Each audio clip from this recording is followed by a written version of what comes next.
Hello everyone, this is me Sathiya here. मैं आपके लिए लेके आई हूँ अगस्त के बाकी महीने की रीडिंग, जो कि शुरू होता है 15 से लेके 31 ऑफ अगस्त तक। ये रीडिंग होगी साइन ऑफ कैंसर के लिए। सो देखते हैं कैंसरियंस के लिए कैसा रहेगा बाकी का महीना। इस रीडिंग में हम मिरेकल कार्ड्स इंक्लूड करेंगे, चार्म्स ऐड नहीं होंगे। So stay tune. और रीडिंग शुरू करने से पहले रिमाइंड करवाऊंगी कि एक जनरल रीडिंग है, सबके साथ मैच कर भी सकती है और नहीं भी।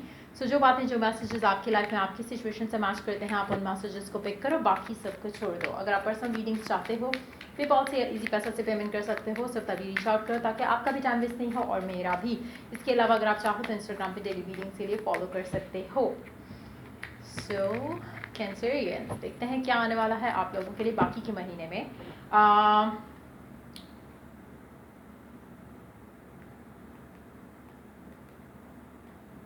ऐसी कुछ चीज़ है जिसको लेकर आपको लगता है कि आपको ये डिसीजन लेना चाहिए, आपको वो चीज़ छोड़नी है और कुछ नया स्टार्ट करना है, कुछ नया एक्शन करना है टुवर्ड्स दैट, कोई नया स्टेप लेना है। अगर हम रिलेशनशिप की बात करें तो कुछ ऐसी चीज़ें हैं आपकी लाइफ में जहाँ पे आपको लगता है कि अब शायद राइट टाइम आ चुका है कि अब आप ये डिसीजन लो, लेकिन समहाउ मुझे नहीं लगता कि आप वो डिसीजन ले सकोगे।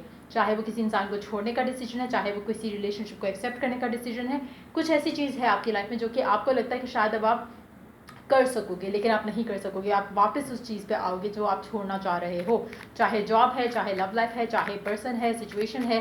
कहीं ना कहीं आप उस साइकिल से निकलना चाह रहे हो, लेकिन आप निकल नहीं सक रहे हो या निकल नहीं सकोगे। सो लेट्स सी, कहीं ना कहीं इसमें लोगों का इन्फ्लुएंस रहेगा और हो सकता है कि लोगों की बातें, लोगों की स्पेशली अगर हम बात करें, अगर आप किसी टॉक्सिक कनेक्शन में हो और आप चाहते हो कि अब आपके लिए निकलना ही बेहतर है उस टॉक्सिक कनेक्शन से, तो कहीं ना कहीं आपको लोगों की बातें जो है वो शायद आपको उस टॉक्सिक कनेक्शन में रखने के लिए उसमें से निकलने नहीं देंगी बेसिकली आपको। सो या लेट्स सी कि और क्या आने वाला है कैंसरियंस के लिए बाकी के महीने में। डेविल एनर्जी, कुछ ऐसा है जो आपको टॉक्सिक, मुझे लगता है कि कुछ हो सकता है आपकी कोई टॉक्सिक कनेक्शंस हैं जिसमें से आप ब्रेक फ्री करना चाह रहे हो, चाहे वो थर्ड पार्टी सिचुएशन की वजह से है, चाहे वो आपका हस्बैंड है, आपकी वाइफ है, या फिर आपका बॉयफ्रेंड है या गर्लफ्रेंड है। कुछ ऐसा है जो आपको खुश नहीं रख रहा, कुछ ऐसा है जो आपको बांधे हुए है अपने साथ, लेकिन आप उसमें खुश नहीं हो, इमोशनली सेटिस्फाइड नहीं हो। घर का माहौल हो सकता है ऐसा जहाँ पे आपको लग रहा है कि कुछ टॉक्सिक है और आपको उसमें से निकलना है। कुछ ऐसी चीज़ें हैं आपकी लाइफ में जिनसे आप ब्रेक फ्री करना चाह रहे हो और आपको कहीं ना कहीं लगता है कि अब आप स्ट्रांग एनफ हो टू टेक दैट डिसीजन कि आप इससे निकल जाओ, बट शायद आपको लोगों का सपोर्ट नहीं है, शायद आपको घर वालों का सपोर्ट नहीं है, इसलिए आप उस सिचुएशन से निकलने की कोशिश भी करो तो आप निकल नहीं सकोगे। कुछ लोगों के लिए हो सकता है कि इवन एनर्जीज हो जो आपकी लाइफ को इन्फ्लुएंस कर रही हैं राइट नाउ, जिसकी वजह से आप नहीं ब्रेक फ्री कर पा रहे हो उन चीज़ों से जो आपको बुरा फील करा रही हैं, चाहे वो रिलेशनशिप है, पर्सन है, फैमिली सिचुएशन है। आप कहीं ना कहीं आ जाके घूम फिर के उसमें फिर से स्टक हो जाते हो। So let's see more cards here. Eight of swords, हाँ, आप बुरी तरह फंसे हुए किसी चीज़ में। I don't know what it is, relationship हो सकता है, बट जो भी है, अगर आप अपने माइंड में एक डिसीजन बना लो तो आप कुछ भी कर सकते हो, आप उसमें से निकल सकते हो। Now the best way to deal with it would be कि आप क्या करो कि आप रोज़ मेडिटेट करो तकरीबन 5 से 10 मिनट। अगर ज़्यादा करो तो उतना अच्छा है, बट यस मेडिटेट करो और अपने आप को काम करने के बाद कोई भी चीज़ आपने अपने जहन में नहीं रखनी। ब्रीद इन ब्रीद आउट, अपना सारा फोकस, अपने सारा ध्यान जो है आपने अपनी ब्रीदिंग पे रखना है। Breathe in breathe out, breathe in breathe out. चाहे आप लेट के मेडिटेट करो, चाहे आप बैठ कर मेडिटेट करो, जैसे आपको कन्वीनियंट लगता है आप वैसे चूज़ कर सकते हो। और जब आप उस मेडिटेशन में हो टूवर्ड्स 5-6 मिनट गुजर चुके हैं जब उस मेडिटेशन के, अगर आप 5 मिनट के लिए कर रहे हो तो 4 मिनट गुजारने के बाद आपने सिर्फ एक चीज़ बोलनी है कि help me bring out of it. जो भी आपकी टेंशन है, उलझन है, उसमें से आपने विश करना है अपने गॉड को, अपने डिवाइन को, अपने स्पिरिचुअल स्पिरिट्स को, एंजल गाइड्स को, कि आपको इसमें से हेल्प करें निकलने में। और बस उसमें से जब आप उठो तो आप इस इत्मीनान से उठो कि आपने कहा और एंजल्स जो हैं वो काम पे लग गए। जैसे किसी आपने किसी जीनी को कहा कि मुझे इसमें हेल्प करे, आपने ये रूटीन बनानी है जब तक आप उसमें से निकल नहीं सकते हो। आपको कहीं ना कहीं गाइडेंस, आपको कहीं ना कहीं राइट पाथ फॉरवर्ड नज़र आएगा और आप फिर उस चीज़ से निकल सकोगे ईजीली। कुछ भी है, आपको कहीं ना कहीं उसमें से पाथ निकलेगा जो कि आपको उस सिचुएशन से निकाल सकेगा। और शायद कोई इंसान आपकी लाइफ में आ जाए जो आपको उसमें से पुल आउट कर सके। हो सकता है कि कोई it's gonna be more like कि खुदाई मदद आपको कहीं ना कहीं से मिलेगी और आप उसमें से निकल सकोगे। लेकिन येस, ये अगर आप करोगे तो ही, अगर आप कुछ नहीं करोगे तो मुझे लगता है कि इट्स मोर लाइक कि आप ज़्यादा सोचोगे कि ये मैं किस में फंस चुका हूँ और मैं कैसे निकलूँगा इस सिचुएशन से। हो सकता है कि कुछ लोग ऐसे हैं जिनकी शादी नहीं हो रही और आपको लग रहा है कि मैं कब इस सिचुएशन से बाहर निकलूँगा, कब मेरी शादी होगी, कब मैं इस लाइफ में होऊंगा या होंगी जहाँ पे मेरी love life is happy fulfilled. कहीं ना कहीं शायद आपको लग रहा होगा कि आपके ऊपर किसी ने काला जादू किया हुआ है जिसकी वजह से आपकी लव लाइफ नहीं आगे बढ़ रही। जो भी सिचुएशन है, सीक गाइडेंस, आपको गाइडेंस मिलेगी और उसके ऊपर फिर काम करके उस गाइडेंस को फॉलो करते हुए आप आगे बढ़ो और चीज़ें जो है वो सॉर्ट आउट हो जाएंगी। Let's see more cards here. The chariot, queen of pentacles, three of swords. मुझे लगता है कि बहुत इंपॉर्टेंट है राइट नाउ इस पूरी सिनेरियो में जो भी आप डील कर रहे हो अपनी लाइफ में, उसमें आपको बैलेंस करना खुद को बहुत इंपॉर्टेंट है।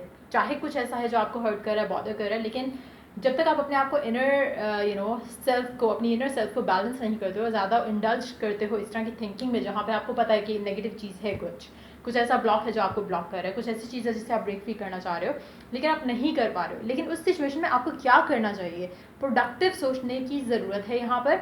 उस चीज़ों में ऑलरेडी नो कि आपको पता है कि ये चीज़ें सॉर्ट आउट नहीं हो रही।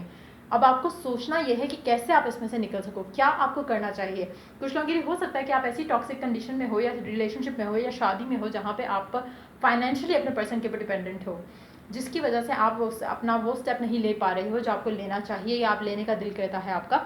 अगेन सोसाइटल प्रेशर भी हो सकता है और लेकिन यस, अगर आपको लगता है कि ऐसी सिचुएशन है जहाँ पे आप फाइनेंसेस की वजह से आप उस सिचुएशन में स्टक हो, या अगर हम जॉब की बात करें, हो सकता है आपकी जॉब टॉक्सिक हो और आप छोड़ना चाह रहे हो लेकिन आप नहीं छोड़ पा रहे हो क्योंकि आप कहीं ना कहीं अपने आप को अनस्टेबल फील करना शुरू कर दोगे। सो ट्राई करो कि आप डिसाइड करो पहले अपने लिए कि क्या चीज़ आपके लिए ज़्यादा इंपॉर्टेंट है, फाइनेंशियल स्टेबिलिटी या इमोशनल स्टेबिलिटी। इमोशनली स्टेबल होगे तो आप फाइनेंशियली कुछ ना कुछ सॉर्ट आउट कर जाओगे, लेकिन अगर इमोशनली ही आप जो है बिल्कुल अपने आप को छोड़ दोगे तो आप फाइनेंशियल स्टेबिलिटी के ऊपर वर्क नहीं कर सकोगे। सो जो भी है, मेक श्योर कि आपको क्या चाहिए ताकि आप उस चीज़ के ऊपर काबू करते हुए अपना सोल्यूशन ढूंढो। मुझे लगता है कि काफ़ी सारे लोग राइट नाउ बहुत एक पेनफुल फेज से गुजर रहे हैं, चाहे वो वर्क में है, वर्क पे शायद आपको बुरा फील होता है या ट्रीट किया जाता है, या फिर घर में आपकी स्टेबिलिटी जो है वो डेफिनेटली आप कॉम्प्रोमाइज़ कर रहे हो, आपको इमोशनली फुलफिलमेंट एक नहीं है और कहीं ना कहीं नेगेटिव एनर्जी बहुत ज़्यादा है आपके आसपास। ट्राई करो कि अपने आप को इसमें से निकाल सको। Underneath that we do have the Ten of Pentacles. Underneath that we do have Nine of Wands. Underneath that we do have Queen of Swords. अगर आप चाहो तो आप ये जो स्टेबिलिटी है वो अपनी लाइफ में एक्वायर कर सकते हो, लेकिन उसके लिए आपको कुछ स्टेप्स लेने पड़ेंगे। Again seek guidance, seek help from the divine और आपको वो हेल्प मिलेगी। अगर आपकी लाइफ में कोई ऐसे पैटर्न्स हैं जो कि आप हमेशा शायद टॉक्सिक रिलेशनशिप अट्रैक्ट कर जाते हो, अगेन उससे भी ब्रेक फ्री करने का सबसे आसान तरीका ये है कि कि आपको क्या चाहिए। आपको हैप्पी कमिटेड रिलेशनशिप चाहिए, if this is what you want, तो मेक श्योर कि आप शिटी रिलेशनशिप्स को अपनी लाइफ में नहीं आने दो। हर वो चीज़, हर वो कनेक्शन जो आपको बाद में इमोशनली जो है वो बुरा फील कराए और आपको लगे कि आप सिर्फ शायद सेक्स टॉय थे किसी के लिए, आप अपने आप को उस चीज़ में से निकालने के लिए बहुत ज़रूरी है कि आप अपने आप के अपने वैल्यू करो अपने आप को और लेट योर गॉड नो कि आपको क्या चाहिए। आपको शादी चाहिए, आपको रिस्पेक्टफुल एक रिलेशनशिप चाहिए, क्या चाहते हो आप, वो आप पहले खुद डिसाइड करो and let the universe know कि ये चाहिए आपको, और फिर अपने आप को इसमें से पुल आउट कर जाओ। अगर आपको लगता है कि कहीं ना कहीं आप फंस चुके हो किसी इंसान के साथ और कहीं ना कहीं आप नहीं निकल पा रहे हो, अगैन मेडिटेशन आपको हेल्प करेगा। बट येस, मुझे लगता है कि बहुत जो की इम्पॉर्टेंट आपके लिए एक चीज़ है वो ये है कि खुद को स्ट्रांग बनाओ और उस चीज़ में से निकलो जो आपको जिसमें आप आज आके घूम फिर के वापस चले जाते हो। You need to break free from that cycle, एक लूप है जिसमें आप घूम रहे हो, you need to break free from that. जब आप ब्रेक फ्री करोगे तो ऑटोमेटिकली आपकी लाइफ में चेंजेस आएंगे जो एग्जैक्टली वैसे होंगे जैसे आप डिज़ायर करते हो। So let's C Oracle messages क्या हैं आप लोगों के लिए। फीड द बर्ड्स, बर्ड्स को फीड करना आपके लिए लकी रहेगा। लिब्रा एक्वेरियस हो सकता है आपके पर्सन के साइन हो सकता है आप ऐसे पर्सन से डील करें जिसका साइन लिब्रा या एक्वेरियस है।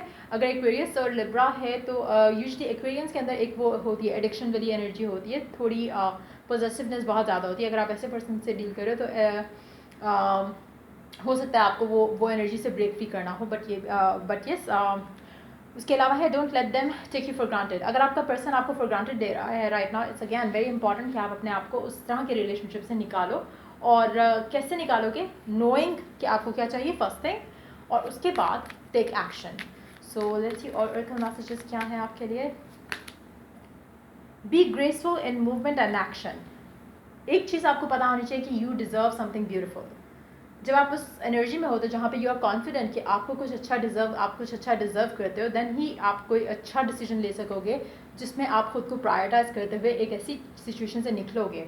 जैसे अगर आप सिंगल हो काफ़ी टाइम से और अगर आप रिलेशनशिप में जाना चाहते हो, शादी करना चाहते हो या किसी अच्छे रिलेशनशिप में जाना चाहते हो, अगेन नो कि आपकी वर्थ क्या है, और फिर सिर्फ वही इंसान अपनी लाइफ में आने दो जो आपको स्टेबल कनेक्शन ऑफर कर सके, बजाय इसके कि किसी ऐसे कनेक्शन में आप चले जाओ जो कि for the sake of getting into a relationship हो और आपको अल्टीमेटली बुरा फील हो. सो मेक श्योर कि आप जो भी डिसीजन लेते हो, बी ग्रेसफुल इन दैट और टेक एक्शन.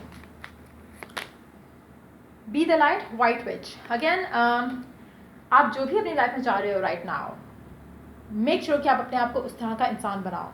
अगर आप चाहते हो कि आपको वैल्यू करे आपका पर्सन, तो मेक श्योर कि आप कॉन्फिडेंट हो, आपको पता है कि यू डिज़र्व दैट वैल्यू. क्योंकि अक्सर लोग जब आपको वैल्यू नहीं मिल रही होती, वो उन्हीं लोगों को नहीं मिलती जिनको अपनी वर्थ नहीं पता होती. अगर आपको अपनी वर्थ पता है तो आप अपनी वैल्यू बनाते हो. अगर आपको अपनी वर्थ ही नहीं पता तो आप अपनी वैल्यू कभी नहीं बना सकोगे, आप हमेशा सेटल फॉर लेस करोगे. सो मेक श्योर कि आप इस टाइम फ्रेम के अंदर इन सारी चीज़ों के ऊपर वर्कआउट करो ताकि आप अपनी लाइफ में नए पैटर्न्स, जो फुलफिलिंग पैटर्न्स हैं, वो अट्रैक्ट कर सको. सो ये थी रीडिंग आप लोगों की. अगर आपको हेल्प किया, गाइड किया, तो लाइक शेयर सब्सक्राइब जरूर करो. Till I do the next reading. फिर गाइस टेक केयर, बाय.